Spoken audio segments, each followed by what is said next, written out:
এখন দেখেন এই মোবাইলটা আমি কিন্তু কিনছি 840 রিয়াল দিয়ে নাকি, তো স্যামসং, ঠিক আছে, ধরেন চায়না বানাইছি, এখন চায়না ম্যানুফ্যাকচারিং করছে যেমন 400 রিয়াল দিয়ে নাকি, এখন 400 রিয়াল দিয়ে ম্যানুফ্যাকচারিং, আমি কি চায়না থেকে আনতে পারছি এটা?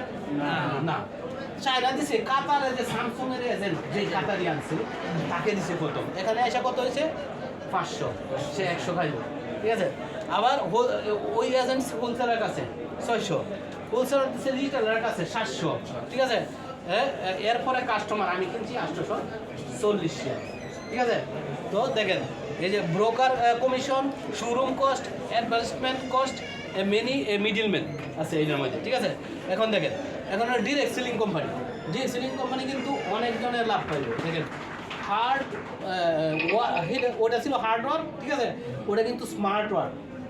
আমাদের ছেলে মেয়ে যে আছে ওরা কিন্তু হার্ড ওয়ার্ক করবে না, বেলসা মারবে না, ঠিক আছে, তারা কিন্তু ব্রেইনের কাজে লাগায় স্মার্ট ওয়ার্ক করে ঘরে বসে ইনকাম করবে, ইয়েস অর নো?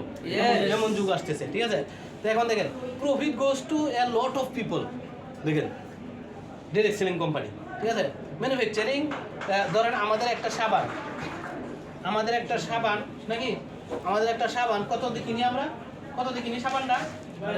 22 রিয়াল, একটা হলো 11, হ্যাঁ, ধরেন মালয়েশিয়া খরচ হয়েছে 5 রিয়াল বানাইতে, আমরা তো মালয়েশিয়াতে আনতে পারছি না, তো আমরা কিনতেছি 11 রিয়াল দিয়ে, ঠিক আছে। তো মধ্যে কিন্তু এজেন্ট নাই, হোলসেলার নাই, রিটেলার নাই, আবার লাক্স সাবানে কিন্তু অ্যাড দেয় ঐশ্বরিয়া রায়, আমার সৌন্দর্যের রসরা লাক্স, সে কিন্তু অনেক টাকা নিতেছে, লাখ লাখ রুপি নিতেছে, কার কাছ থেকে নিতে? আমাদের কাছ থেকে নিতেছে, কাস্টমার কোম্পানি দিতেছে, ঠিক আছে। তো এই এবং সে ব্যবহার করে নাকি না করে এটা আলাদা, ঠিক আছে। তো এখানে কিন্তু ওইটাও নাই, এই যে আমি এতক্ষণ বলতেছি আপনাদেরকে, আমরাই